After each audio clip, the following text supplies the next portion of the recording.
bodoh, tak faham habis. Fahamkan sampai habis, jangan pandai-pandai nak nyesatkan orang. Masya Allah, kamu siapa? Kamu siapa tuan-tuan?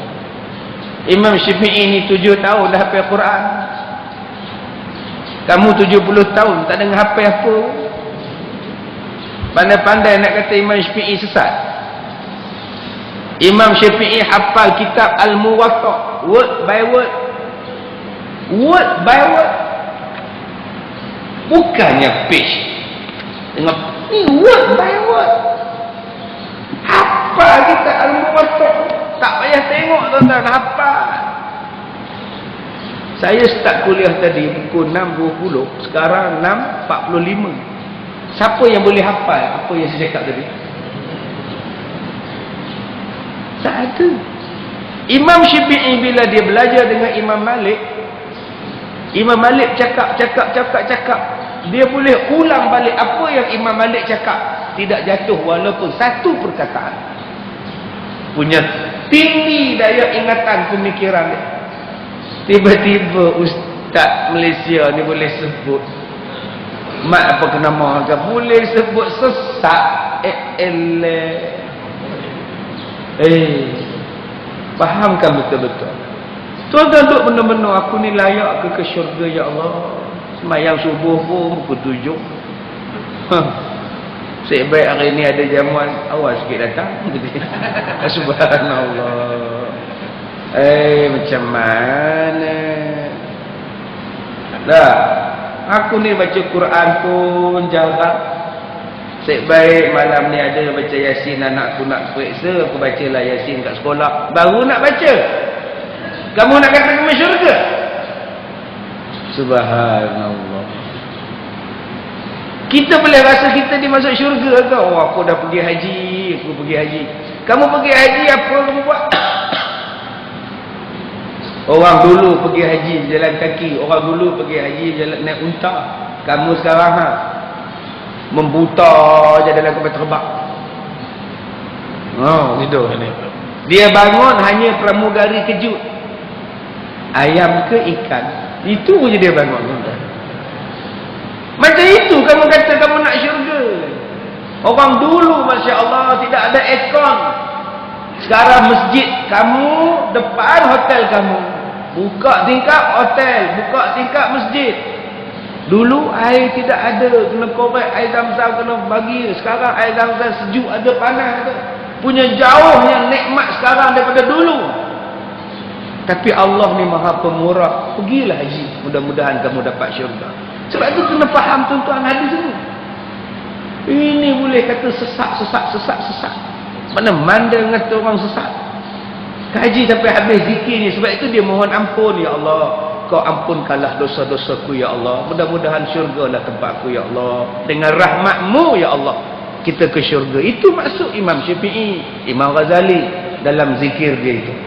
Baik, kemudian Allah Ta'ala berfirman tentang kepribadian Nabi Muhammad sallallahu alaihi wasallam. Wa annahu lamma qama Abdullah yad'uhu kadu yakununa alaihi libada.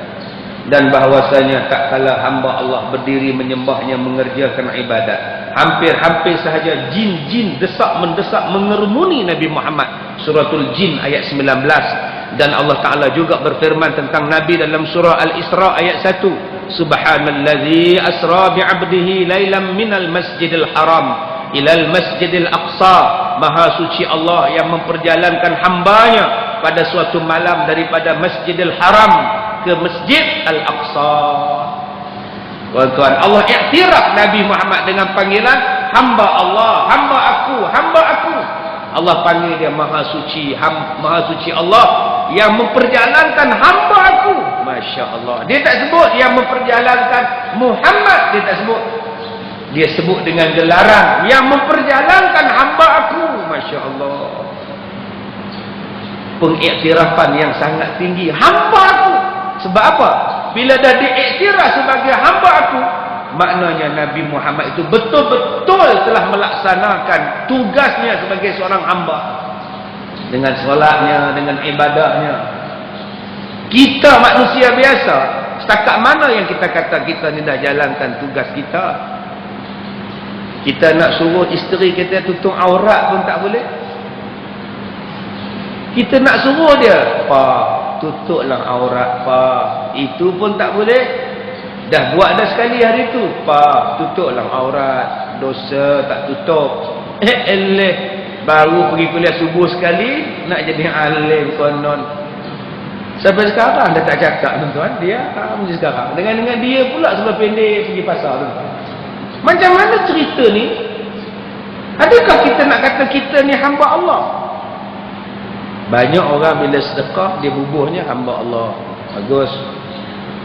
Bila buat jamuan berbuka puasa, buat iftar, dia tulis di situ hamba Allah. Hari Isnin pertama, hamba Allah. Dia wakafkan kapek, di belakang kapek dia tulis wakaf hamba Allah. Oi, senangnya mengaku hamba Allah. Senangnya nak jadi hamba Allah ke? Dengan tulis bagi kapek menjadi hamba Allah ke? Berat, tuan-tuan, nak jadi hamba Allah. Berapa banyak yang jadi hamba manusia, berapa banyak yang menjadi hamba nafsu, berapa banyak yang menjadi hamba dunia. Dia mengikut hawa nafsu, itu namanya hamba nafsu. Hamba nafsu. Dah taubat, ya Allah, aku tak nak berzina lagi, ya Allah, taubat, ya Allah. Besok jadi balik. Sebab tu ada satu cikgu sekolah, cikgu kaunseling. Dia kaunseling satu budak Bosnia. Kaunseling. Budak ni angkat kepala. Dah habis dah cikgu. Cikgu nak apa? Kalau nak, jom, kata dia. Astaghfirullahaladzim. Menung cikgu tuan-tuan. Cikgu nak apa, kata dia. Kalau nak, jom, saya bagi. Astaghfirullahaladzim. Nasib baik cikgu tu baik. Boleh juga, kata dia. Siap tuan-tuan. Boleh cakap macam itu lah sekarang. Apa cikgu, tak habis lagi ke? Kalau nak, jom, kata dia. Tanpa ada perasaan takut. Ini hamba nafsu. Ada orang yang hamba dunia, tak pernah cukup dengan dunia. Tak pernah cukup. Dalam bank duit tak habis makan, rumah sewa berbelah-belah buah. Dah masih lagi mencari dunia. Jom duduk diam-diam. Dah sampai dah masa dia, aku nak tumpu pada hidup aku, mati aku untuk Allah. Dah cukup.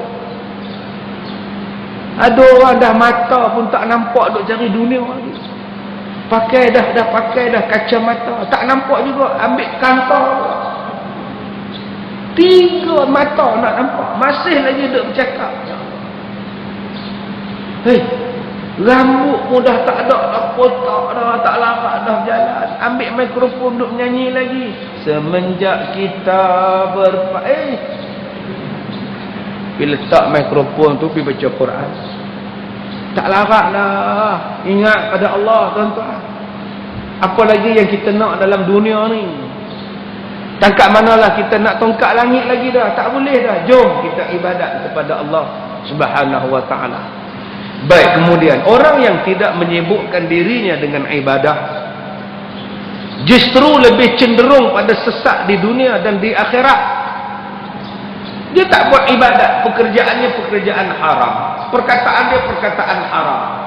Bukan makna di sini tuan-tuan kena berhenti kerja.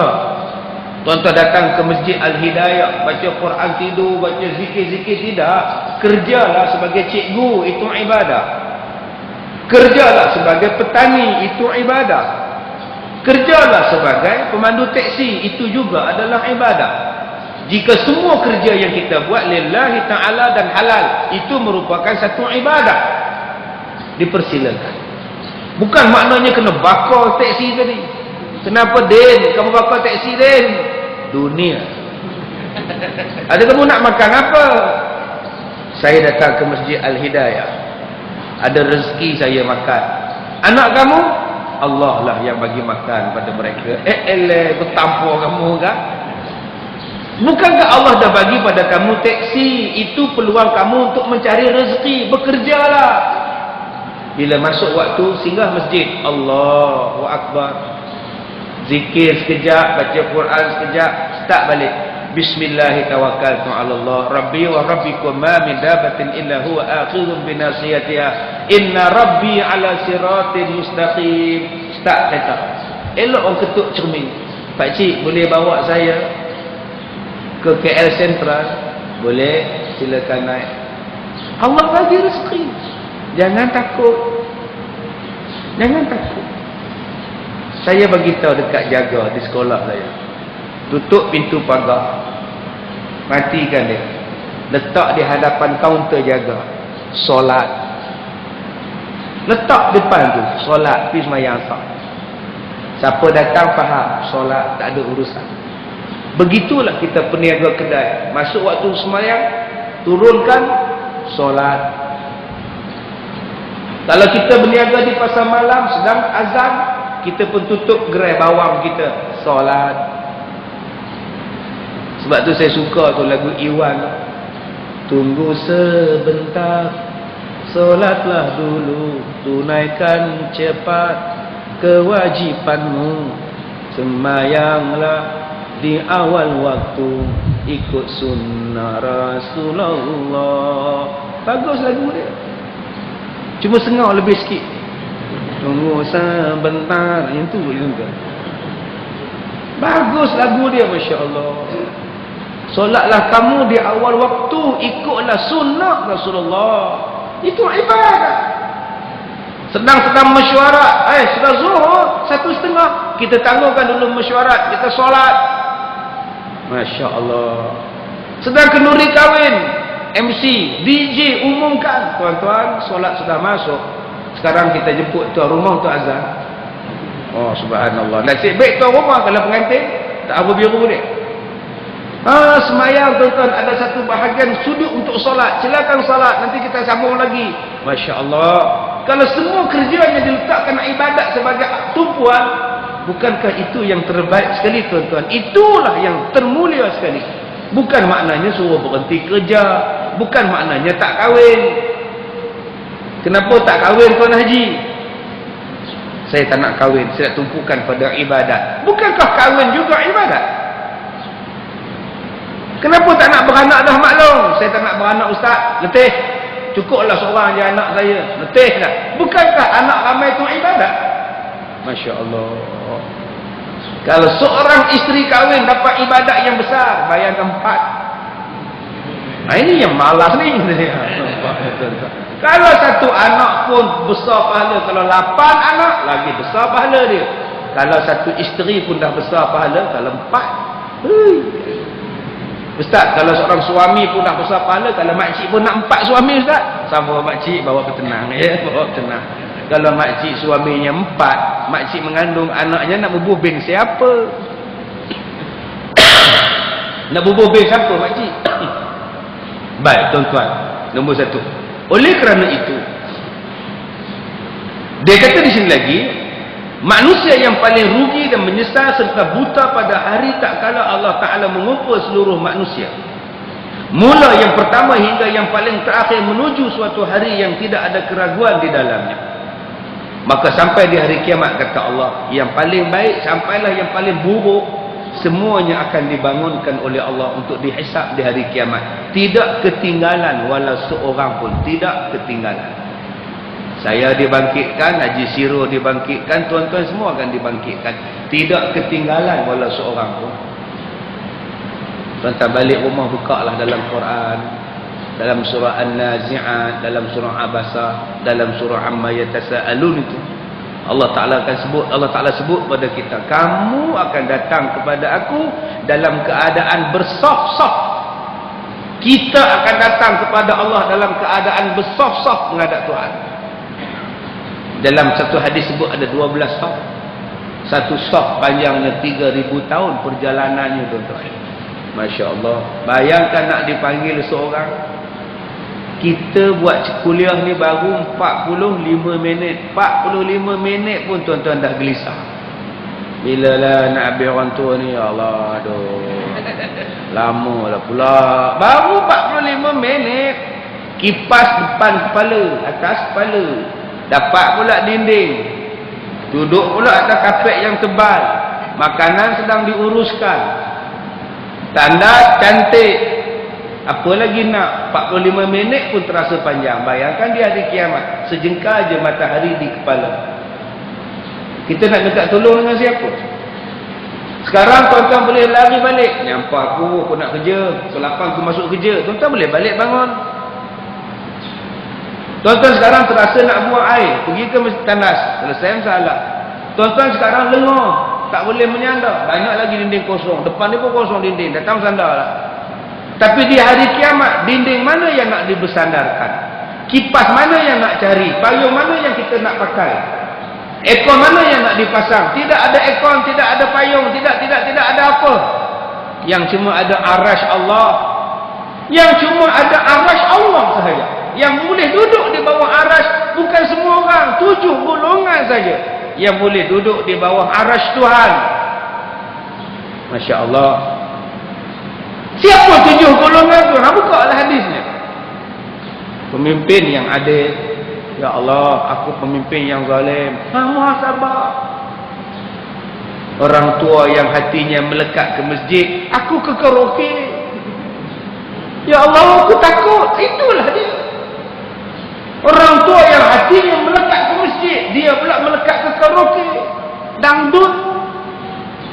Tua-tua masih dangdut. Ya Allah.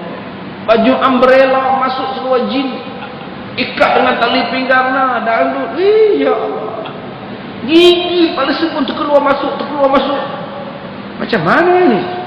Anak muda yang jiwanya ke masjid.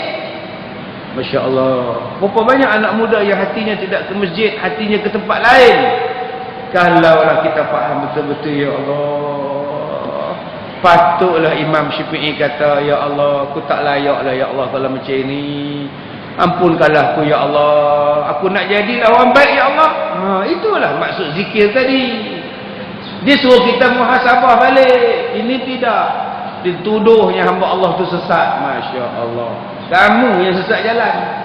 Mengatur orang sesat, kamu yang sesat. Oleh kerana itu Allah meminta kita supaya sentiasa takut kepada Allah. Di situlah nampak Allah kata takutlah pada aku. Tiap-tiap minggu diberi ingat. Di mana? Tu di atas mimbar. Ayuhan nas, ittaqullah. Setiap minggu. Tapi ustaz, saya tak datang sembahyang Jumaat. Setiap tahun sembahyang raya. Sembahyang raya pun saya tak datang ustaz. Kamu ni agama apa? Sembahyang Jumaat tak datang, sembahyang raya tak datang, sembahyang fardu, apatah lagi kamu ni agama apa? Saya sembahyang Jumaat. Di mana? Di rumah. Oh. Macam mana sembahyang di rumah? Saya buka televisyen siaran langsung ustaz, kata dia. Serupa juga, kata dia. Boleh ke? Apa tak boleh pula? Tuhan pun faham dalam era globalisasi ni kita kena gunakan teknologi. Kepala otak kamu. Tuan-tuan jangan duk guna akal. Buka TV dengar khutbah Jumaat. Anak dia lalu depan. Khutbah. Dalam rumah tuan-tuan. Buat gila ke apa kamu ni? Hukum Allah tak akan berubah sampai bila-bila. Nak sembahyang Jumaat datang masjid. Nak sembahyang Jumaat datang tempat perhimpunan. Nama pun Jumaat. Mana boleh sembahyang dalam bilik? Abang tak ke masjid abang. Sekarang dah modern TikTok. Abang buat Skype je lah. Buat tuan-tuan. Buat. Tak boleh lah. Anda jangan duk ubah. Maju macam mana pun tak ada tuan-tuan. Allah menjelaskan bahawa dia menyediakan 2 syurga bagi orang yang takut kepadanya. Ustaz, 2 syurga? Waliman khafa maqama rabbih jannatan. Sesiapa yang bertakwa kepada Allah, aku sediakan kepadanya 2 syurga. Ya Allah ustaz, 1 syurga pun dah besar dah ustaz. 2 syurga, faham betul-betul. Syurga yang dimaksudkan di sini apa dia? 1 syurga dunia, 1 lagi syurga akhirat. 2 syurga aku bagi pada orang yang bertakwa. Pertama, di dunia ni dia dapat nikmat. Di dunia ni dia dapat nikmat. Rumah dia walaupun dia kecil rumahnya, dia rasakan bahawa dunia itu, syurga itu rumahnya. Baiti jannati. Dia dapat bidadari yang sangat bagus, isteri-isteri yang solehah. Dia dapat pelayan-pelayan yang sangat baik, anak-anak dia. Dalam dunia ada isteri, dalam syurga ada bidadari. Dalam dunia ada anak-anak, dalam syurga ada wildan. Dalam dunia ada nikmat dunia. Dalam syurga ada nikmat syurga. Orang yang bertakwa kepada Allah, dua-dua dia dapat. Masya Allah tuan-tuan, seronoknya. Orang tanya pada saya, Ustaz, saya pun tengok anak-anak, ya Allah Ustaz, oh pening kepala saya tengok anak-anak saya ni, saya pening kepala Ustaz. Dengan rantai besar, dengan subang besar, itu anak sulung. Anak sulung ni subang dua-dua belah, rantai dua-dua belah, tempok dia pakai, belakang pun ada, depan pun ada. Dia balik rumah Ustaz, dia bercakap, ada subang dekat lidah dia Ustaz. Ya Allah Ustaz, oh itu anak dia nombor 1. Anak nombor 2 pula lain pula cerita dia Ustaz. Apa pula makcik? Kerja dia pula duduk dalam bilik berzikir tak habis-habis Ustaz, bercelak mata ni hitam sampai tak boleh buka mata Ustaz. Tasbihnya tengah makan pun subhanallah, subhanallah, subhanallah. Kerja tak ada Ustaz. Kerja dia ialah subhanallah, subhanallah, subhanallah. Kerja apa pun tak nak Ustaz. Oi. Lepas subuh dia tidur sampai pukul 12. Bila tanya kenapa tidur, pergilah kerja din. Orang Arab pun tidur lepas subuh mak. Subhanallah, subhanallah Ustaz. Udah dakwah apa pula ni Ustaz. Anak nombor 3 saya Ustaz pula lembut Ustaz. Oi. Habis bedak saya, gincu saya dipakainya Ustaz. Oh, letih dah saya. Tuan-tuan pernah dengar tak seorang ibu, seorang ayah yang macam ini? Yang anak sulung dengan heavy metal. Anak nombor 2 black metal. Anak nombor 3 pula, ya Allah, metallic. Ya Allah. Semuanya metal belakang. Sebab itu dalam kitab disebut, orang yang taat pada mak bapak ada baiknya. Ada orang yang taat pada mak bapak, ini balasan dia. Orang yang derhaka pada mak bapak, salah satu kesan lawan mak bapak, dikurniakan anak-anak yang jahat dan buruk rupa kelakuan dia. Buka dalam kitab. Anak-anak yang soleh kepada mak bapak, nanti dia dapat anak-anak yang dia dapat itu cantik, cerdik, bijak dan seronok melihat kelakuan mereka. Sebelum kita marah pada anak yang jadi metallic, metal deck tadi, cuba cek kita ni metal apa? Kita kahwin pun lari, mak tak setuju, bapak tak setuju. Masa kita nak kahwin itu, mak bapak kata jangan. Mak, saya pilihan saya. Mak punya pilihan, mak punya pasal. Saya nak jaga. Kita lawan mak kita. Mak sakit, kita tak bela pun. Mak menangis kerana kita tak rasa apa-apa pun. Kita tetap dengan keras kepala kita. Malah sebelum mak kita mati, kita tak minta maaf pun daripada mak. Sampailah dia menghadap Allah Subhanahu Wa Taala, kita tak ada apa pun. Tunggu, Allah akan datangkan bala pada kamu. Salah satunya dikurniakan anak-anak yang bermasalah. Semalam masa saya nak sembahyang Jumaat di masjid ini, masa nak sembahyang Jumaat di masjid ini dalam pukul 1 semalam, 1.10, keluar orang hantar mesej, Ustaz, ayah salam sedang nazak sekarang. Saya pun balas, sama-samalah doa. Saya pun sembahyang Jumaat, sampai kat hotel kat pukul 3.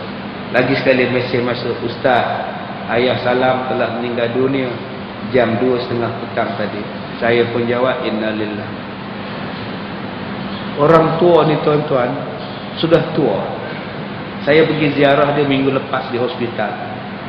Doktor tebuk dia punya tepi ni sebab paru-parunya berair. Tiup keluar masuk ke dalam takung di bawah. Banyaknya air, saya kata dekat dia. Banyaknya air Tuan Haji, Baba. Banyak air Baba. Saya panggil dia Baba. Tak tahulah Ustaz, doalah Ustaz. Sihat juga. Saya pegang tangan dia, doa, sabarlah Tuan Haji. Semalam dia orang telefon, masuk balik hospital. Belah sini pula kena tebuk, paru-paru berair. Semalam, inna lillahi wa inna ilaihi raji'un. Tapi saya nak beritahu tuan-tuan, umur dia 88 tahun. Tak pernah hanya tinggal sembahyang berjemaah tuan-tuan. Sepanjang saya jadi jiran dia, subuh ke, hujan ke, peti ke, sembahyang berjemaah di masjid. Subuh-subuh datang tuan-tuan, bungkuk 80 lebih. Saya jadi jiran dia dulu. Datang, galah pakai baju putih, kain putih, baju putih, piah putih. Jenis orang Hindustan. Tak pernah tinggal masjid tuan. Allah pilih dia hari Jumaat, dia mati. Tak cantik ke tuan-tuan? Lepas seksa kubur bagi orang yang meninggal hari Jumaat. Kebiasaan kita, begitulah kebiasaan ketika Allah menjemput kita. Sebab itu biasa-biasakanlah berbuat baik. Mudah-mudahan Allah jemput pun pada hari yang baik, pada masa yang baik, pada keadaan yang baik. Kalau kita biasa-biasa buat jahat, kita takut dan kita bimbang. Kematian kita pun dalam keadaan jahat. InsyaAllah tuan-tuan, jom kita berubah. Fafirru ilallah, bersegeralah kita berbuat ibadat kepada Allah Subhanahu wa ta'ala. Orang yang semayang jemaah tak tinggal tuan-tuan, kadang-kadang semuanya berkaitan dengan semayang, mati dia. Ada satu tok imam yang saya jumpa mati ketika sedang tahiyat. Ada yang mati sedang baca khutbah tuan-tuan. Di Pulau Pinang mati ketika sedang berkhutbah. Di antara dua khutbah tu dia duduk, ketika itulah dia meninggal. Orang tunggu dia tak bangun-bangun untuk khutbah kedua. Duduk sandar lagu tu. Tok Siap, Tok Bilal naik kejutkan dia. Dah meninggal tuan-tuan. Ada orang yang saya jumpa meninggal ketika sedang takbir raya. Allahu Akbar, Allahu Akbar, Allahu Akbar. La ilaha illallah, wallahu akbar. Buk jatuh atas bahu orang sebelah. Orang sebelah pun tolak. Haji. Inna lillahi tuan. Pelajar saya mati ketika tahiyat, tangan dia tegak jari ni asyhadu. Masa itu dia mati tuan. Sampai kita berzikir, sampai kita baca doa, dia masih macam itu lagi. Rupa-rupanya dia mati dalam ini tuan-tuan. Kalau mati jarinya masa ini, maknanya mulut dia masa itu dia baca apa tuan-tuan? Ada baca apa? Cintaku 100%. La ilaha illallah. Mati. Tak jatuh dia, tahiyat ada sampai orang dah bersalam, dia masih tahiyat. Rupanya dia mati ya Allah. Astaghfirullahalazim. Alhamdulillah ya Allah, bagilah kita mati macam tu ya Allah. Tu imam di Bukit Mertajam tu tuan-tuan, mati ketika sedang sujud. Ya Allah, ya Allah, seronoknya ya Allah.